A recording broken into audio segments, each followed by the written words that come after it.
And the thing I love about this book is I was trying to figure out who was this book built towards. Yeah, And sure. This book, I would say, if someone has never read any sort of habit-forming book, this, I would say, is a great, great first place for them to start.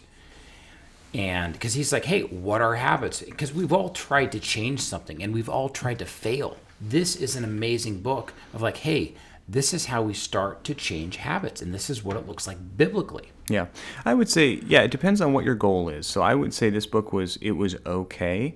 And Gavin, and I'm a person who's actually read a lot of habits, set a lot of habits, so I'm pretty far down that road. So maybe I'm the wrong person to ask. I would say it's an okay book, depending on where you want to start. I would also say though, the Atomic Habits by James Clear, which he references a several lot. times. That's also a good book. Another book you didn't reference, but I know you and I have, at least I've started, I think you're further on, or maybe you've finished, Habits of the Household by Justin Earley. Amazing book. Another great book on habits. But where I wrote with this book is, I said, would be your very best first self-help habit book to read. So this would be the first one. If you are talking with someone, or if you've never read any sort of self-help book on habits, this would be the perfect place to start.